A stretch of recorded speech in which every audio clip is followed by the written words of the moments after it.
రాష్ట్రంలో గ్రూప్ సర్వీసుల ఉద్యోగాలకు టీఎస్పీఎస్సీ పరీక్ష తేదీలను ప్రకటించింది. గ్రూప్ 1 ప్రధాన పరీక్షలు అక్టోబర్ 21 నుంచి ప్రారంభమవుతాయి. ఇప్పటికే పలుమార్లు వాయిదా పడిన గ్రూప్ 2 రాత పరీక్షలు ఆగస్టు 7-8 తేదీలో జరగనున్నాయి. గ్రూప్ 3 పరీక్షలు నవంబర్ 17-18 తేదీల్లో నిర్వహిస్తారు. ప్రభుత్వం నుంచి అదనంగా గ్రూప్ 2, గ్రూప్ 3 ఉద్యోగాలకు సంబంధించి ప్రతిపాదనలు వస్తే ఆ మేరకు వాటిని ప్రస్తుత నోటిఫికేషన్లో చేర్చాలని TSPSC Telangana state public service commission భావిస్తుంది. నోటిఫికేషన్లోని నిబంధనల ప్రకారం పరీక్ష తేదీ వరకు పోస్టుల సంఖ్యను పెంచడానికి లేదా తగ్గించడానికి కమిషన్కు అవకాశం ఉంది.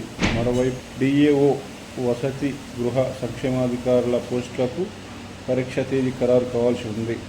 గ్రూప్ 1 నియామకాలు ఏడాదిలోగా పూర్తి చేయాలనే లక్ష్యంతో టీఎస్పీఎస్సీ ముందుకు వెళ్తోంది. గత నోటిఫికేషన్ను రద్దు చేసిన కమిషన్ మొత్తం 563 ఉద్యోగాలకు ఫిబ్రవరి నెలలో ఉద్యోగ ప్రకటన జారీ చేసింది. ప్రిలిమినరీ పరీక్షను జూన్ 9న నిర్వహించనున్నట్లు ఇప్పటికే తెలిపింది. తాజాగా ప్రధాన పరీక్షలు అక్టోబర్ 21 నుంచి ప్రారంభమవుతాయని వెల్లడించింది. ఈ ప్రధాన పరీక్షలో మొత్తం 7 పేపర్లు ఉంటాయి. పేపర్ల వారీగా షెడ్యూల్ త్వరలో వెల్లడి కానుంది. ప్రిలిమినరీ పరీక్ష పూర్తయిన నెల రోజుల్లోగా ప్రధాన పరీక్షలకు ఎంపికైన అభ్యర్థుల జాబితాను వెల్లడించాలని కమిషన్